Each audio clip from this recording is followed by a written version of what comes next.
From a little cover, I got my dreams in sight. Wrestling on the mat, I go and put up a fight. With every hold and slam, I rise to the peak. Now as Professor Bear, it's my strength that they see. Roaring with knowledge like a lion so proud. In this wrestling world, I'm standing out loud. I'm Professor Bear, got the passion to spare. Wrestling's my life, with the power to share. From the roots to ropes, in the spotlight we gleam. Chasing victory dreams, living out the theme. Now my WOSN, my squad.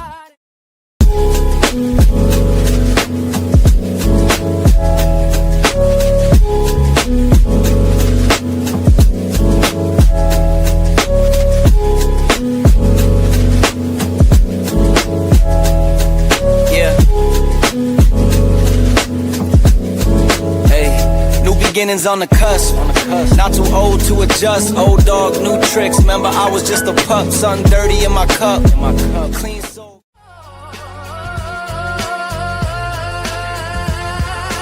With my voice, crew will always rise. In the wrestling world, one just claim the prize.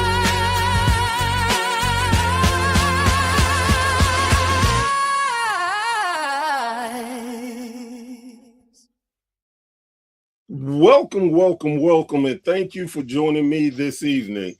I am Professor Bear, and this is A Bear's Thoughts. Guys, girls, we've been humming right along with this appreciation month for the promoters. Again, it is such an amazing journey to get that look behind the scenes, to see everything. Well, not everything, but get to experience just a taste of what promoters do to make wrestling fun and enjoyable for us. So tonight, I have a promotion that I have been teamed up with for a long time. They put out great content. And I'm so glad this is actually my first chance to have a conversation with the owner. And the owner is Tim Wilkins and my guy, Tim Dixon. How are y'all doing today, sirs? Doing well. Yourself? Doing great. Yeah. Thanks for having us on here. Oh, no problem. Before we dive into it, guys, girls, like I always do with this appreciation month, I put up the company's logo. Again, I want you to make sure when you go look up their product that you have the right company. Because in wrestling, as big as it is, unfortunately, a lot of names are very similar, if not the same name. So we don't want any confusion. And if you're like me, if someone's willing to help you, you'll take that help with a smile on your face. That's why I put up the QR code. That would take you directly to their YouTube page where you can check out some of their great wrestling action.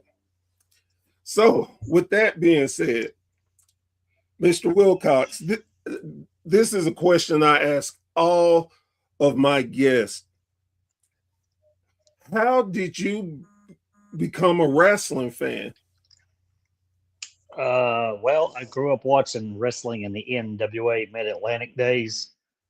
WBTV Channel 3 here in North Carolina, Saturday mornings, usually about 11 a.m., right after Saturday morning cartoons. Definitely understand that pattern too. Mr. Dixon, how did you become a wrestling fan? Exact same answer. I mean, he and I grew up here in the same area, in the Charlotte area. So we were right dead center of the NWA Jim Crockett Promotions, that kind of heyday of the NWA, and we grew up in the middle of it. So I'm a little bit older than him, but we still grew up watching the same stuff. But yeah, it's when you are growing up in a place like that, it's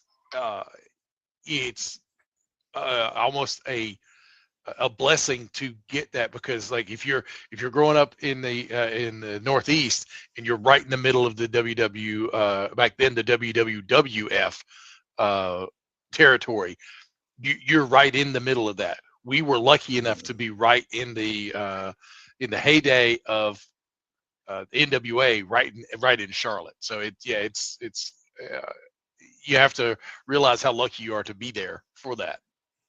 I have to say I'm jealous because, and not that Knoxville was any slouch with wrestling action.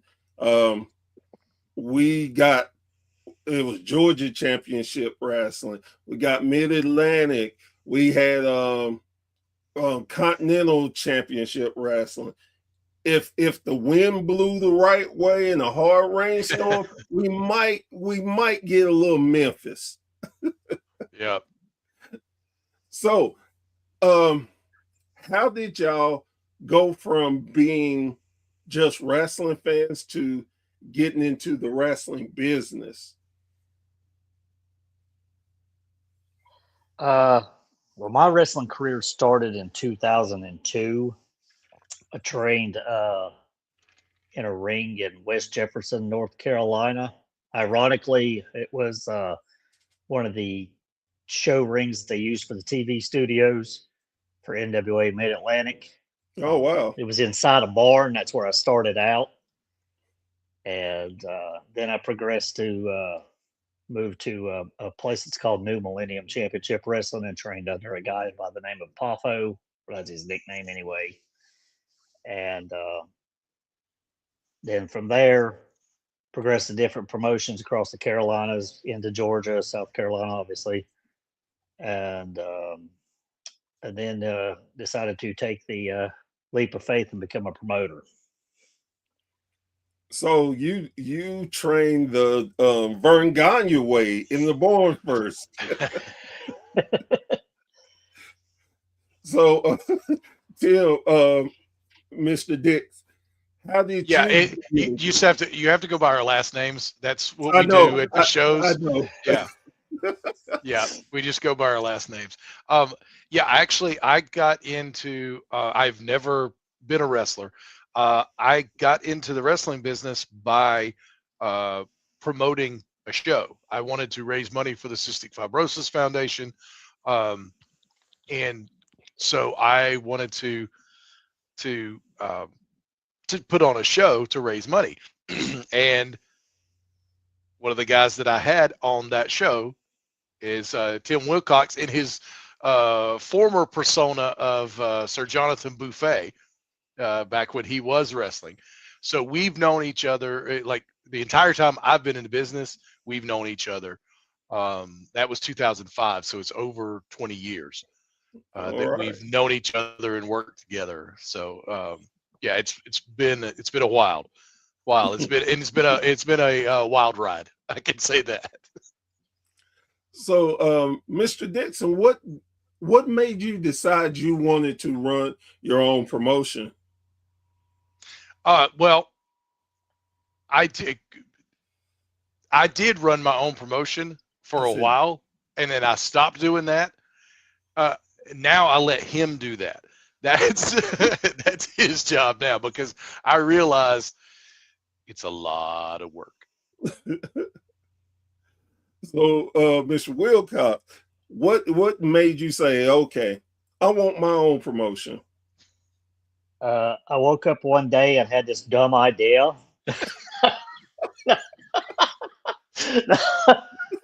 No, back in the day, like when I was wrestling,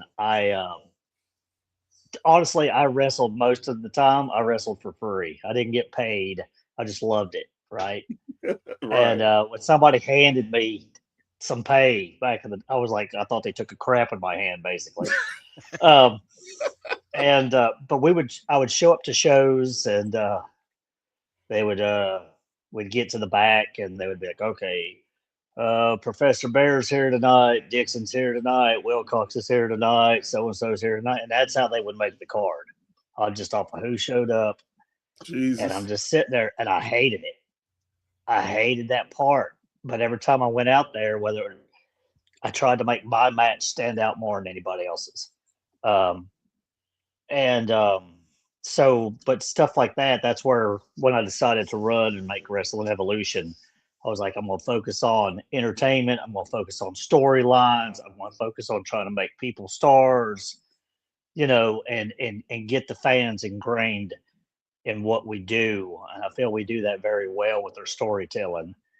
And then from there, it's just been basically history. It's the one thing that I eat, sleep, and breathe on a daily basis. I'm either coming up with ideas, or we're all coming up with ideas in group chats, and if I'm not out, obviously coming up with ideas for future shows, I'm booking talent.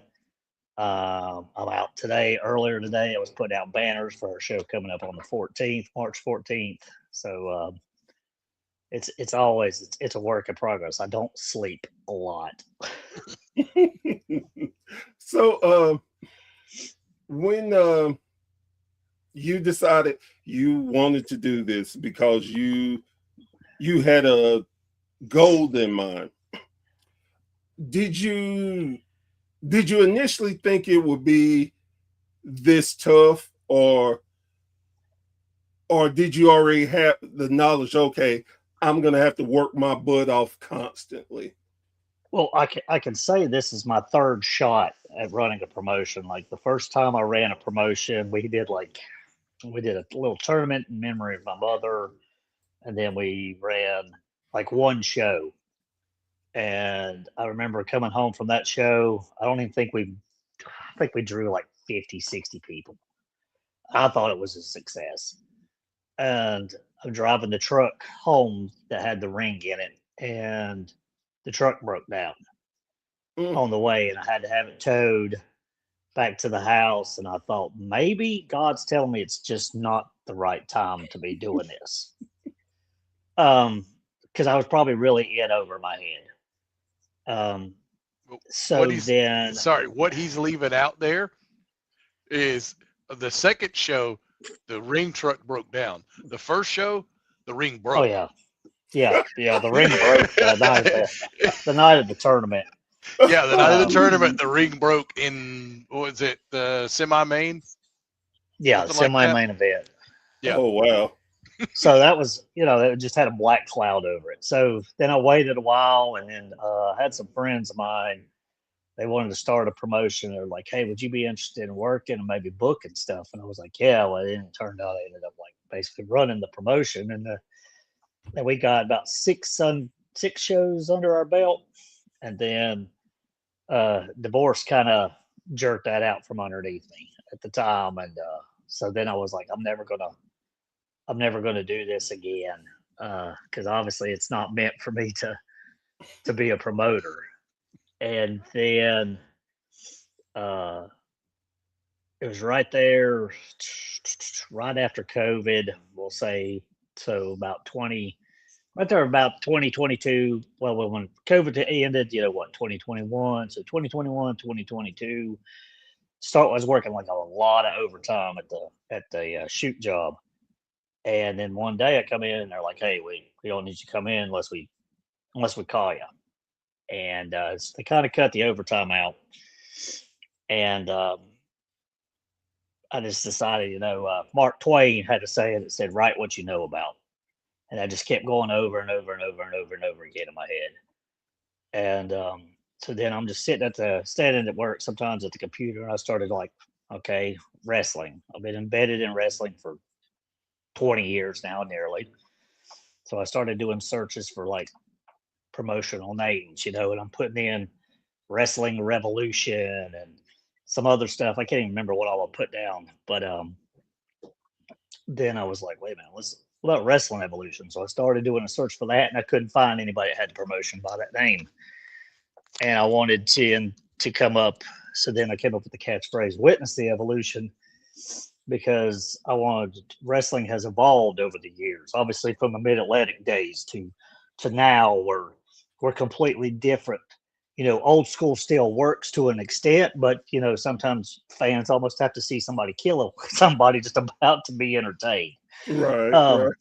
so I wanted to incorporate a little bit of almost every blend of wrestling there was into what Wrestling Evolution was. So that's where the evolution came from, and then started pitching some ideas about like a logo. And I had a friend of mine come up and said, "Hey, well, why don't you throw the DNA chain down the middle?" And I was like, "Hey, that makes sense." So pitched the idea to a guy. He designed the logo, and then I decided. I said, if I'm going in on this, I'm going all in. And it's what I eat, sleep, and breathe now. So, Mr. Dixon, how did you play into all of this?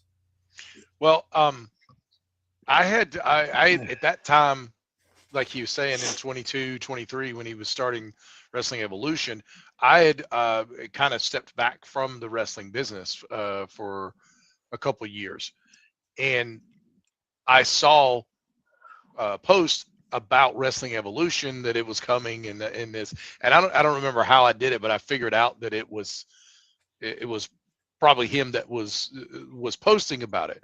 So I just sent him a message, and like I said, we've known each other for 20 years. I just told him, hey, if you need, at first the conversation was, if you need a ring announcer or a commissioner, just let me know. And if not, I'll buy a ticket and I'll be in the front row, because I wanted to kind of get back in, at the very least, back into watching wrestling, because that is something that it's a beautiful thing about independent wrestling. There's nothing like it.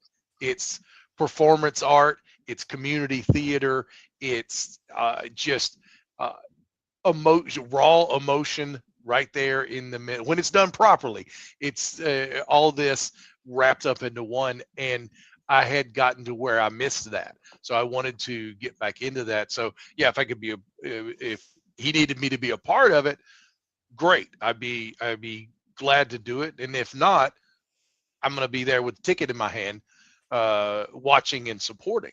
But it just started, the conversation started, and it went from ring announcer to, yeah, I'd love, he said, I would love to do a video product. I was like, well, I can do that.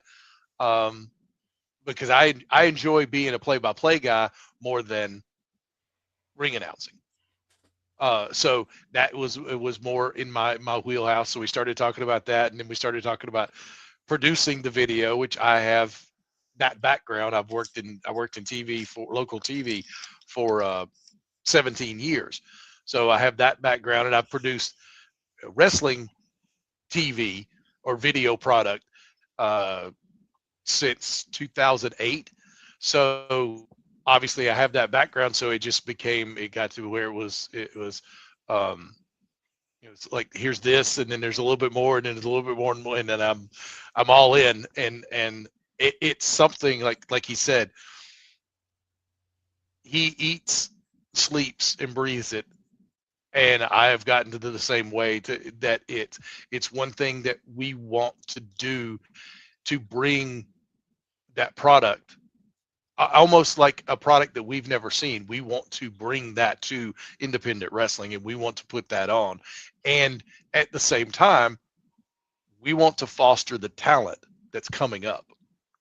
We focus on the younger talent, the ones that are breaking in now, that are green in the business and need to be trained and molded. And that's what we focus on doing. We have producers that work for us that have a combined 60 years of experience in the wrestling business, and that's what they're there for. They're there to teach those guys and teach them what they need to know, so when they're hired, thankfully, Lord willing, when they're hired by a national company, they're ready to go, and they've learned from us what they need to do to be on TV. And that's it. So it's, yes, we want to put on this show, and we want to put on the best possible show we can, but at the same time, we want to build our guys and make them into who they need to be. I've told you this before, Mr. Dixon and Mr. Wilcox. The production is next level.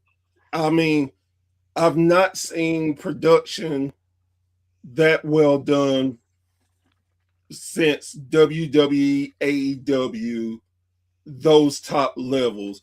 It makes the show even more exciting. You drawing fans in with this great production, and of course the talent is the cherry on top. But again, when first thing you notice is, bam, man, those lights, oh, that smoke, oh wow, this is a big tier company. Thank you for that. That Yeah, means a lot. Yeah, because that's something that we pride ourselves on, and that's something.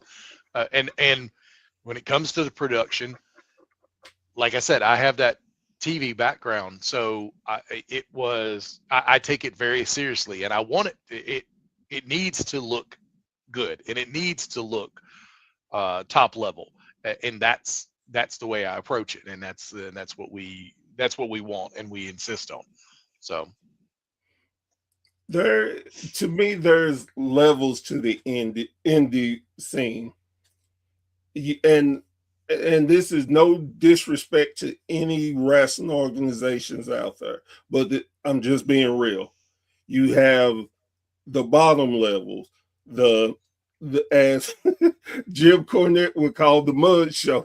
I was about to say that. They just really don't care. They just throwing something up, trying to get a couple of bucks.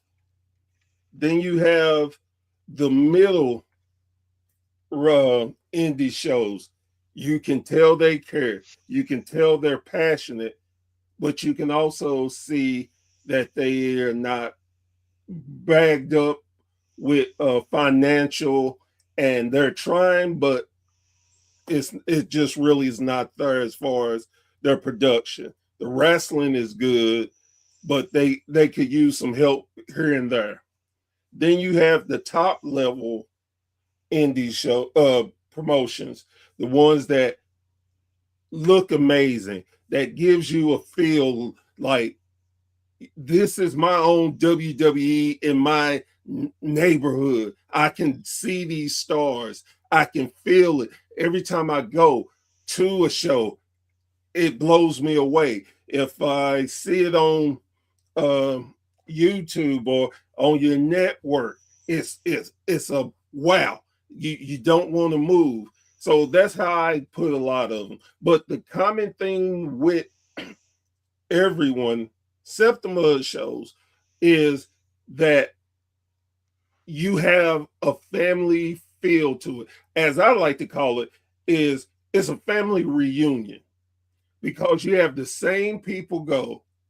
They become not just fans, but a part of the show. They can talk to the wrestlers. They may give them insight to something that the wrestlers didn't know. Like, hey, I saw you do this. I'm not trying to tell you what to do, but maybe you want to try to do something different. You when you don't see them around, you kind of start worrying about them. Then when they come, oh man, you been okay? We were worried about you. You didn't show up. So that to me is the caveat to indie wrestling, that family feel, and you can get great production and great wrestling. What else do I want or need? So with that being said, what is the ultimate goal for Wrestling Evolution? My my ultimate goal is for all of us to be doing this full time. A lot of people could call it a pipe dream, but I would take the number three promotion in the United States in a heartbeat because you're not ever going to compete probably with WWE, AEW, TNA. Um, that's going to be hard to compete with as well. Just depending upon TV contracts, etc. Right. But that number three spot, I mean, and no disrespect to the ones that are there, NWA, GCW, MLW, stuff like that. I would love to take this company from absolutely nothing and grow it into something that we're touring the nation and possibly other countries. I don't have the money back in that the bigger promotions do, but I feel like it would be a huge success story to say this guy with the right team that I've surrounded myself with was able to take this company and grow it into something that's a household name. That is a great dream. And as I tell people this, especially in the wrestling business, if you're getting into the wrestling business and you don't want to be a world champion, what in the hell are you doing here? If you don't want to be the best at what you're doing, leave. What are you doing? You're taking spots from people who care, who want to be that, want to do that. So let's talk about some of your talent. Who would and this is for either one of y'all, who would you say right now at this current time is your top draw person in the company? Wow. Well, I mean, it really, I don't know. It really depends. Like this, we just had the show Sunday, and Rayhan Unteas is probably our top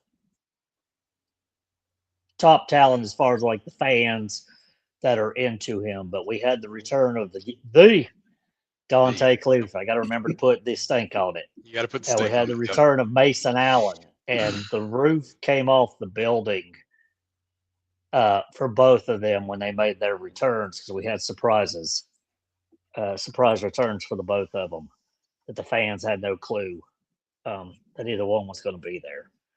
And Mason was one of the most hated people we had. So one of was the most hated Dante. guys we had on our show, and so was Dante. But the fans respected Dante's abilities, so you could tell like last year that they were starting to respect him and like him, even though his shenanigans and his antics were obviously on the heel side. He assaulted me. But I'm still holding on to that. I'm still holding on to that. Yeah, I'm about to say you sound like you got a little chip on your shoulder. He hit me with a chair. But what we try to do at Evolution is again, like I want to make the promotion a household name. I want to make these guys and girls that wrestle for us household names. So and when I go back to the storytelling and what we do, and we do a lot of long-term storytelling, like we'll throw tidbits and bits and pieces, and then we'll come back to it a year later to something else. Or we'll think, hey, we did this, and now we can build off of that because we have this to fall back on. So, and then the Allens, Robert and Steve, they're probably our top. I mean, those kids, they deliver every single solitary match. And then you've got Chase Coleman. He delivers. I mean, and Brino is ungodly good. And I mean, there's nobody that's on our current roster that I could say, oh, yeah, they're subpar. They're not great. They all know the level and the standard and the expectations of Wrestling Evolution, and they come and they deliver show after show after show after show. So it's really hard to just put a staple on just one talent per se for what we have. As far as fan interaction, who fans like the most, I'm going to like Rayhan because they throw the cream pies in the ring, which drives me insane because I just got a new canvas and I'm worried about them stomping on them. Yeah, that's an experience. If you've never seen that, check that out on our show. When Rayhan is the cream pie poppy, and when he comes out, everyone throws oatmeal cream pies into the ring to celebrate, like the streamers that they do in Japan. They Right. throw oatmeal cream pies. Jesus. It took me a while to do it, but I finally figured out that I need to protect myself. So this show on Sunday, I had an umbrella that I put up over myself and my color commentator Ivan M. Righteous, so that we would be protected from all of the cream pies flying into the ring. Oh, But yeah, my they get stomped into the canvas. They get thrown around. They like 100 of them end up on the announce table. So yeah, they're it's a insane. mess. I would be so pissed if I had to clean up oatmeal pies every show. Yep. Oh god. Yeah, and the referees have to clean them out of the ring. Woo. Before the Oh, match my like gets God. referees. started. About that. Oh, God. Yeah, the referees, the camera guys, the security. I'm like, everybody. sometimes I'll be running over to them like security. I'm like, you make sure all those cream pies are out of that ring before they start this match. Yes. Oh my God. I think that is even better than when they were throwing the heads in the ring fouls. Oh yeah. They're not going to get stomped into the ring. Well, Rayhan came to us with the idea probably almost about a year and a half ago. And he was like, I'm wanting to do this thing and I'm wanting to do this cream pie thing. And I want the fans to eventually organically throw them into the ring like the streamers. And he kind of like laid the seed for it one night. He had them come out almost like what was it? The Druid entrance and he had them lay the cream pies out on the ring with the boxes. And then he took them and I think he threw them to the crowd, if I'm not mistaken, the first night. And then I think he had a couple of plants threw them. Yeah. And the next show after that, it just started. Oh. It rained. Like there was one lady one night, she brought 96. Yep. 96 cream pies one night. She cleaned out Costco with the big huge boxes. Yeah. And he had a long feud with Dante Khalifa that lasted, it was over a year, wasn't it? Yeah. Well, yeah. Yeah, the whole storyline lasted over a year.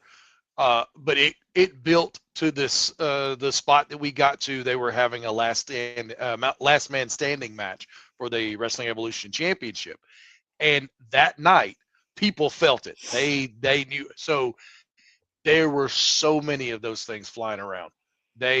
Because they had them ready when he came out, because that's when they always do it. But then when he won it, more came in. So they were everywhere. Oh my God. And our one referee, if he has Rayhan's match, John Harkey, he will pick them up and be putting them in his pocket. And then occasionally he'll be popping one open while the match is going. Eating it. Yep.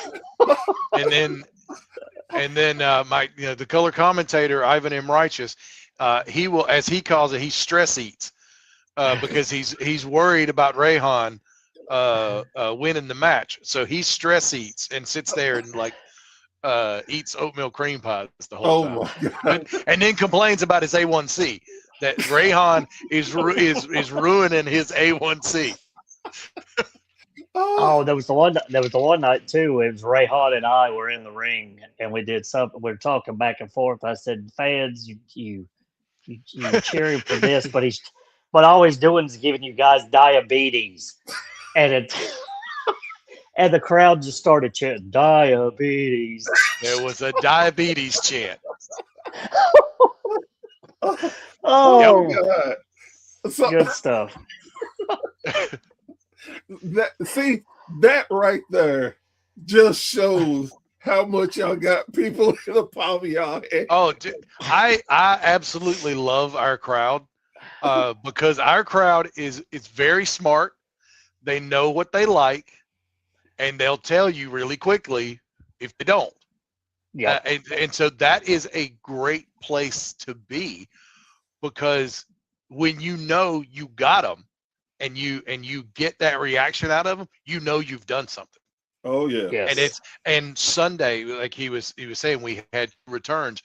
We had Mason Allen and the Dante Khalifa, and I say the Dante Khalifa because that factored into the production of his return. His former group, the Drip, had turned their backs on him and beat him down. That happened in November, and we hadn't seen him since. So they're in the ring again, as Wilcox said, getting up to their shenanigans. Lights go down, and it comes up on a graphic comes up on the screen, and the letters come out to spell the. So it was like, boom, boom, boom, and when that spell, the was there and was spelled, I'm getting goosebumps talking about it.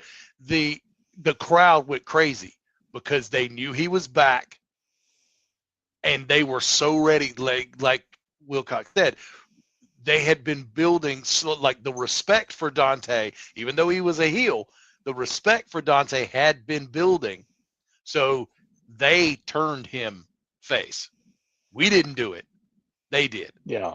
We just gave them the opportunity for him to come back, and like I said, I'm getting goosebumps talking about it, because when those letters came up, they realized he was back, and he was back for revenge on the Drip.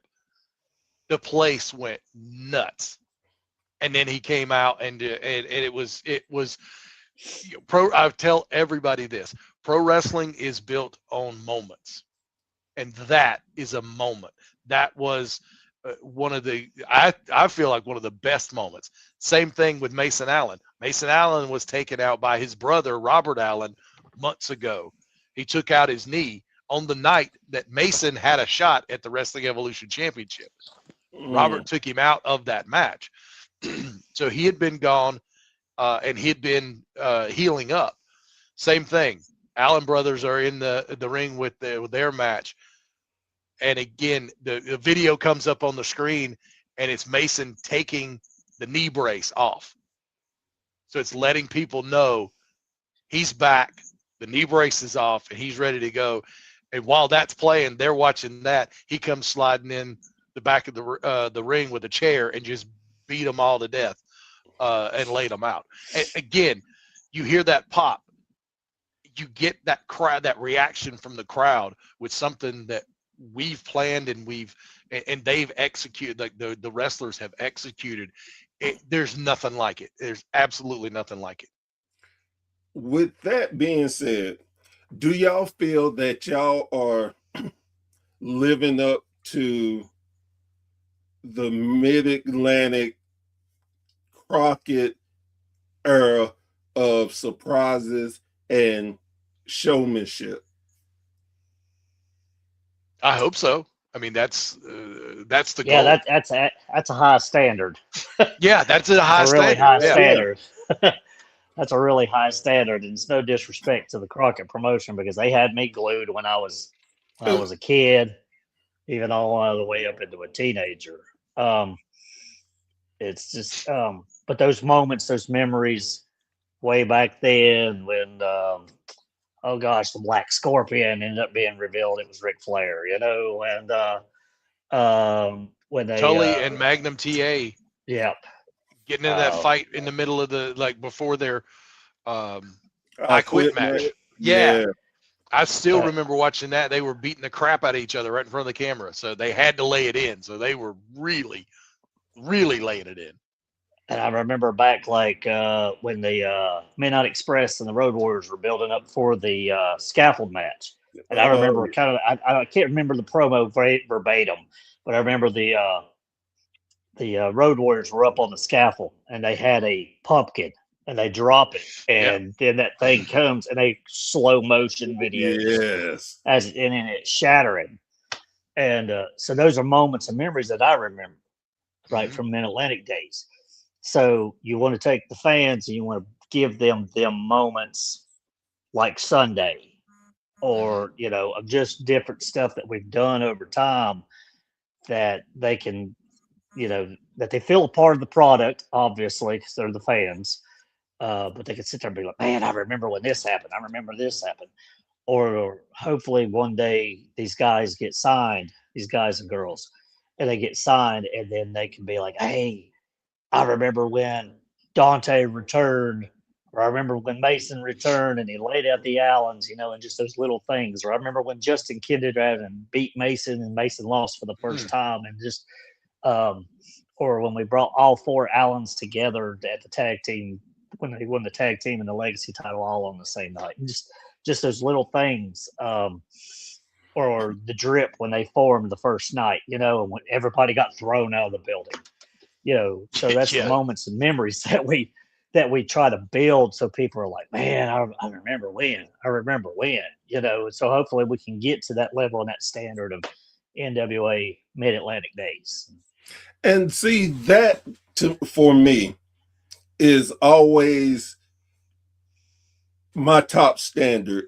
If you make a moment that can rival Magnum and Tully, if you can make me think back in the days, like, damn, y'all, oh wow, y'all got me. You're doing something. I love that, and I love when promotions put that love into it to try to hook the fans the way we were hooked, because we wanted to succeed. We wanted to continue growing. Like I've said to many of people, I feel like what I do is the old wrestling saying, leave the business better than you found it. Yeah. Exactly. And that's what I try to do every time I do an interview. If I see a fan, I go to a show and fans talk to me, I try to leave them with that impression of, man, you know, Professor Bear, he's knowledgeable. I can't believe he was here. Or, man, whatever.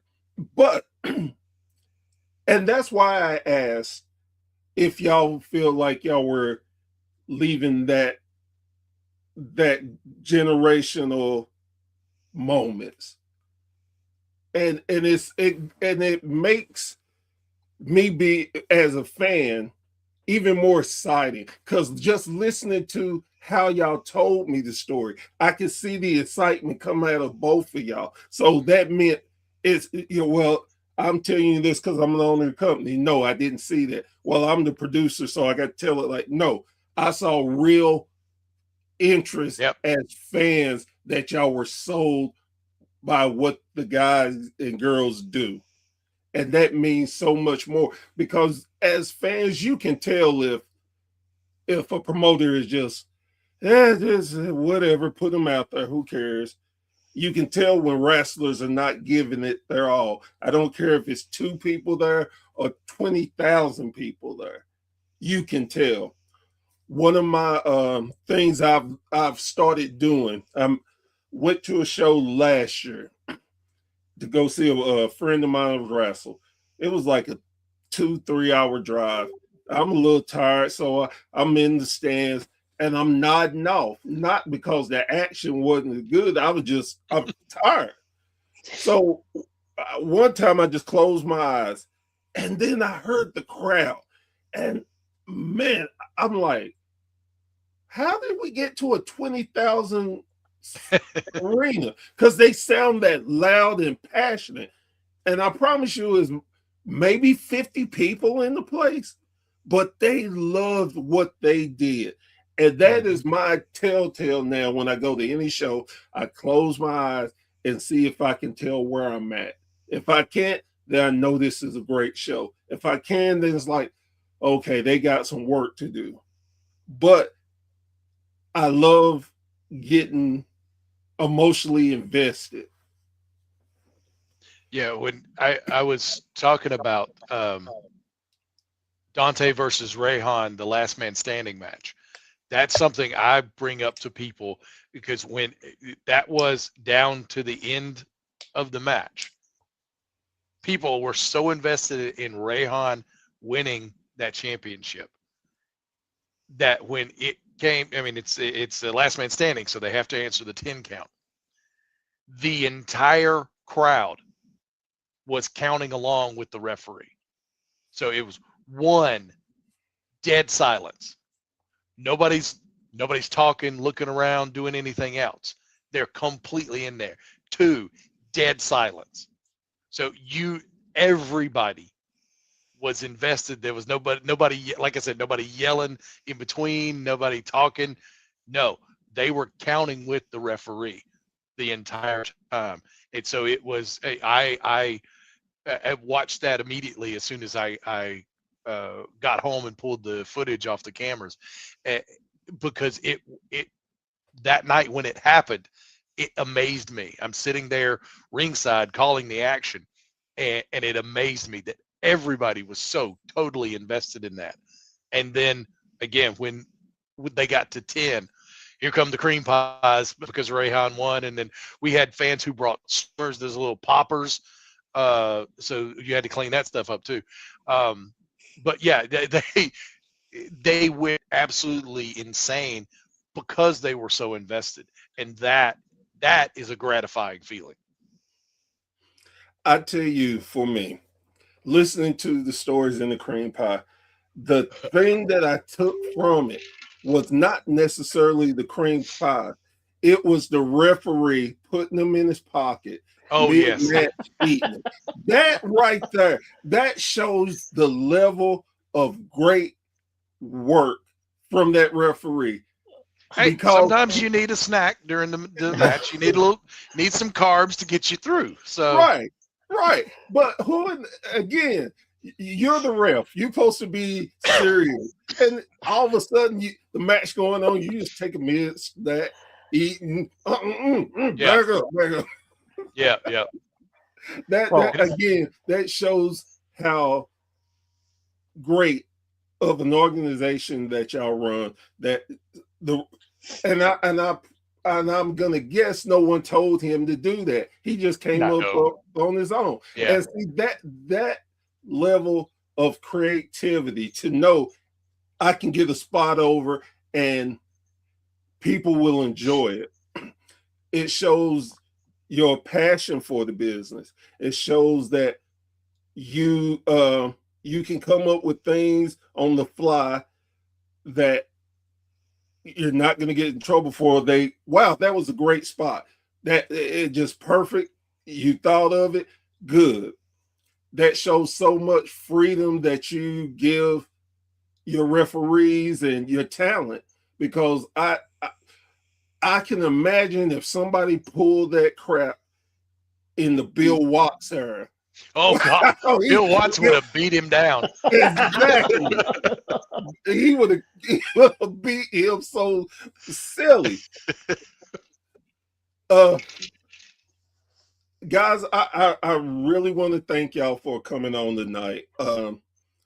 Again, Dixon, you know this, but Mr. Wilcox, I love y'all product. I love that we partner up and do things together. Y'all have a tremendous promotion.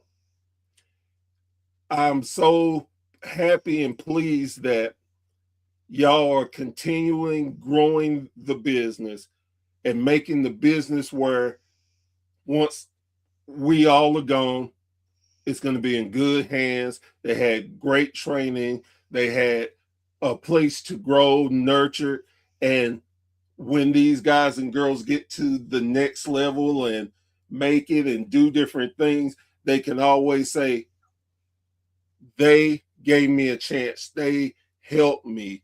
They cultured me to be the man or woman I am in the business today. So thank y'all so very much. Dixon knows this, but Mr. Wilcox, anytime you want to come on my show, you have an open invitation. We just love what you're doing, and anything that WSN can do to help grow that, we will do it with a smile on our face. Well, I definitely appreciate it. I appreciate what you guys do, helping further the product and getting more eyes on us, and helping it just overall just helping the company grow, because that's ultimately the goal here, is to get us bigger and better every single day. Yes. And again, y'all do so well with that. I love it. And again, I would do anything to help y'all, and proud to say that y'all are doing great work. And like I said, when I start getting tongue tied this bad, it shows me how much I really love the product. That's we awesome. definitely appreciate it. Yeah, it's great to hear, and thank you for what you do for us to help get our name out there and get more eyes on the product, but also just in general for what you do for independent wrestling, because it's Yes. not just us that you do that for. There's a lot of other promotions that you guys help, and it's great because, like I said, independent wrestling is a beautiful thing. It's performance art, it's community theater, it's interactive theater because the fans are part of it. It's such a great thing that I feel like everyone should go out and experience it. So everything that you do for independent wrestling is great. I appreciate that. I really do. Like I said, it's been a great experience, and we're gonna have to do this again soon. Yes. I actually have something that that's boiling in my mind that I think y'all would like, and we'll get to talk about it off camera. But I think You have I got piqued my interest. Yes, it's so. Do y'all want to give a quick shout out or plug anything real quick? Dixon, go ahead first. Okay, well, yeah, our next show coming up is March 14th in Lincoln, North Carolina, National Guard Armory. It's called No Rest for the Wicked.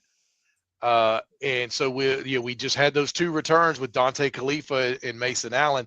They're going to be back in action for the first time after they've been out. So we haven't announced any matches yet, but those announcements will be coming soon. And as always, you can see Wrestling Evolution Aggression every 2 weeks on YouTube. And on WSN, as soon as I get you some episodes, we were just talking about that before we started, that we've got to get that all figured out. But you can always catch them on YouTube every 2 weeks. We are up to, we just, on Sunday, we recorded episode 77 and 78. So that is amazing to me that we've gotten to those kind of numbers. But we produce Aggression as much like a full TV show as possible, and that's what we were talking about earlier. That's the love that we pour into that you can tune into Aggression and watch it like you can Raw or Collision or SmackDown or anything like that. Did I leave you anything, boss? Yeah.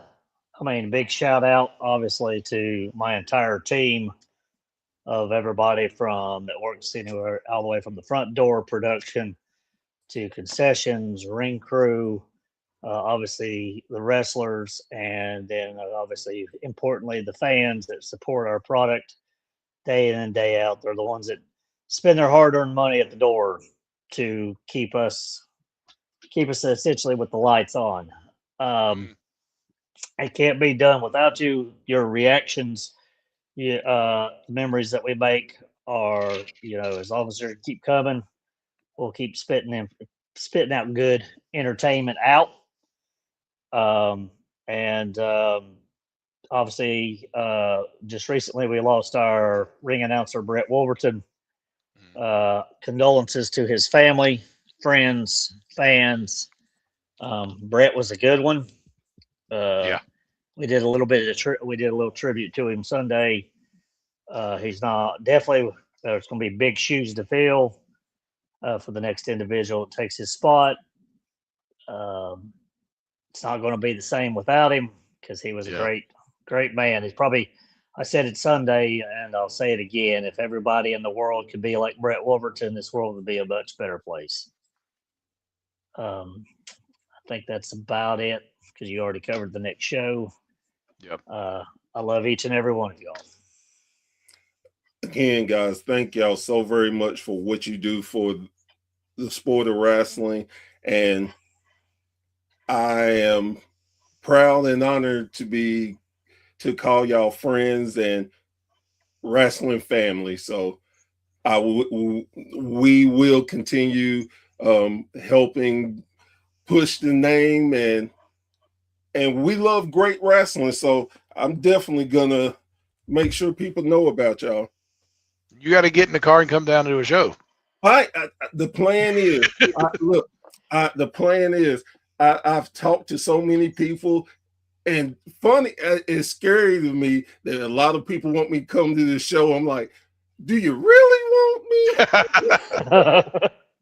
But I definitely, this year, I got a couple of places I'm going, and definitely y'all are gonna be one of them. Awesome. It's definitely, we stand by, obviously, as I was talking earlier about the catchphrase, witness the evolution, but then we incorporated, like in year 2, I think it was experience the evolution, believe in the evolution, enjoying the evolution. And now we've added, I think, become the evolution. They're not just catchphrases and hashtags. They all have a special meaning. So love it. It's better alive. Yep. I will be experiencing it very, very soon. I definitely promise you. Awesome. Guys, girls, thank you so much for joining me around the campfire for another amazing interview. Again, these guys and girls who do all this for our entertainment, they truly love the sport and are trying to give the best things that they can do. And you should be very thankful. And if you get a chance, let them know they definitely appreciate it and get to experience that joy that they're bringing to you. They love it. So make sure. And as I always say, before I leave my show, please, please, please go support your local wrestling promotion. Again, like anything else, do your research because there are mud shows out there. I'm not talking about them. I'm talking about the genuine, good promotions that give you great, exciting action, make it where you can bring your family and you can go in with money and actually come out with money. It's a crazy concept these days, but it's out there. I promise you that. So, with that being said, I am Professor Bear.